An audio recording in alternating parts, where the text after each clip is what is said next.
Hola, me llamo Ashley, and this is my language contact presentation for the month of September. Okay, so I did a total of 4 hours with five different things. So I did Duolingo for 40 minutes, Como dice el dicho for an hour, Despierta America for 20 minutes, Learning Spanish like crazy for an hour, and La Vaca for 1 hour. And I'll kind of explain what each one of those are as we go through. So Duolingo is an app.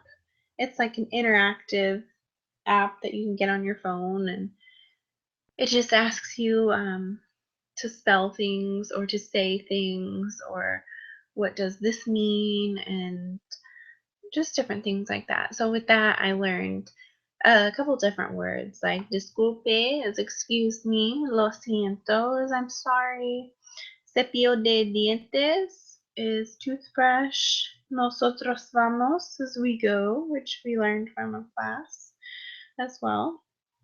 ¿Qué ves? What do you see? Yo hago la cena as I make dinner. La corbata is tie, and no vas means you're not going. So I learned a lot more than that, but that was just basically like the chunk of the new stuff that I were kind of familiar with, and some things that I didn't know. And it's just useful with everyday talking. Like if you didn't hear somebody, you could say disculpe or excuse me, or when you're trying to talk to somebody and you can't get their attention and whatnot. So I thought that was cool.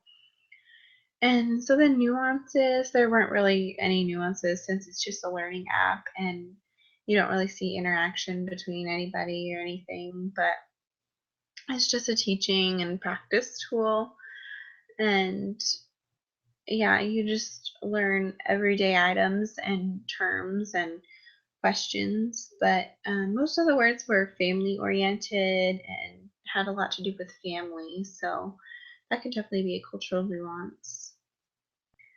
So then I watched Como dice el dicho, which means as the saying goes. And it was like a Spanish soap opera. It was kind of crazy, but took me a few tries to understand what they were saying. But most of the words I picked up were muy triste is very sad because this woman's husband had died and everybody kept asking her how she is, and that was her response. And descansar is rest. So her son would come to her house and look after her, make sure she's okay, and he would tell her to rest a lot, just get some rest. And so they would ask her, are you hungry? Are you thirsty? And she would always reply, no tengo hambre, so I'm not hungry. And so during the breaks, or like if they were about to go to a break in the show, they would say y más adelante, which just means and later, and it would give you like a preview of what's coming up next in the show. And so then um, this lady's husband had just died and whatnot, and she was all sad. And so her son's wife, which would be her daughter in law, was trying to get her money and have her sign this will and testament that she had fabricated. And she was also poisoning her drink at the same time. It was crazy.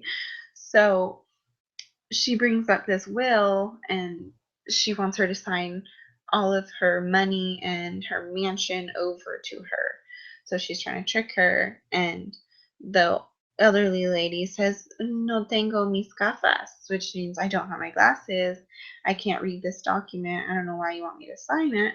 And the lady, she was like, oh no, it's okay. Just sign it. You can trust me. And come to find out, it was not a good thing. And so I thought that was crazy. Anyways, more cultural nuances were religion definitely was expressed at the beginning when the elderly lady's husband died. There was a father there at the funeral, and everybody was saying, we'll pray for you. Like, we're so sorry for your loss. He's in a better place now, referring to heaven.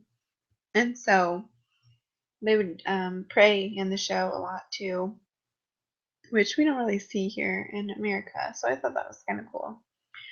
And again, family, close knit family. The son was taking care of the mom and just, making sure she was okay and would stay with her at the house and whatnot. And then another one, the exaggerated expressions and emotions.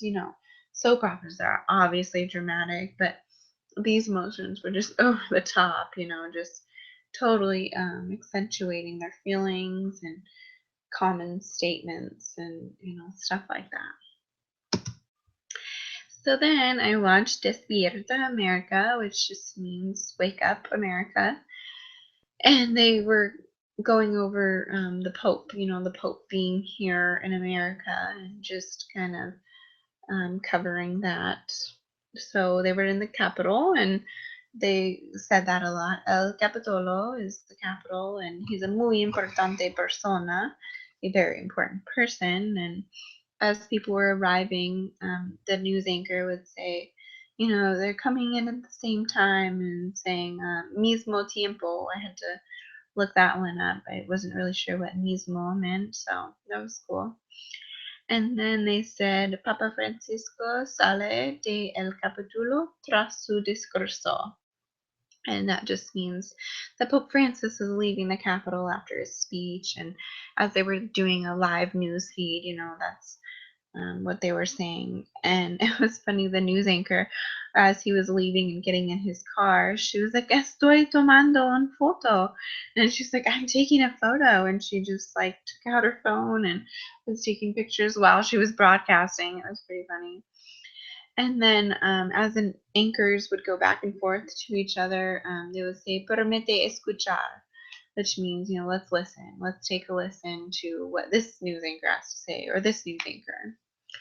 So again, the nuances, religion, just because, they were covering the Pope and his arrival and saying how religious he is, obviously, and how good of a guy he is. And as he would read scriptures and say religious things, they were really reflecting upon that and just in touch with that. And their positive energy, again, they were just like full of energy and excitement and this and that. And it was also similar to Good Morning America. I thought, even the title means Wake Up America. And it was just the same kind of setup, on the set. And then even with the people, they were very similar looking, and their fashion. They were very into the fashion. The women were like flawless in their hair and their makeup and their clothes, and the men in their suits and whatnot. And, that's pretty similar to us in our cultural nuances. And again, Good Morning America, same kind of thing. Then I did Learning Spanish Like Crazy. It's just like some files you can download, kind of like Rosetta Stone. So I'm not going to go through all these words, but definitely like some new ones and more, what am I thinking? Medical terminology related is like riñón is kidney, and estomago is stomach, and even like orientation. El lado de is next to, detrás de is behind, and directional terms like that would be used or could be used. And a new one that I learned is trabajamos and trabajado means I worked or we worked, like when you're talking about the past, like I used to work here, I used to work there. And they would even ask, ¿Dónde trabajas hace 2 años? Or hace, excuse me. Where did you work 2 years ago? And you could say like, trabajado en el centro comercial, which means I used to work at the mall 2 years ago, or hace 2 años, 2 years ago, hace 5 años, however long ago. I thought that was cool. You could definitely use that in everyday conversation. And the nuances are, again, friendly, upbeat personalities, just full of energy and enthusiasm when they were talking to each other in Spanish or even saying words. Like they would get so excited over a word. It was pretty funny. So that was all the nuances I really saw. They, didn't really go into religion or anything. They had like family oriented words, which was pretty similar to our culture, family oriented stuff. And then lastly, I watched this movie or like this show. I'm not really sure how I found it, but it's called La Vaca, and I call it Holy Cow. And it was ended up being a show about a cow, but it was crazy, like how many things were going on all at once.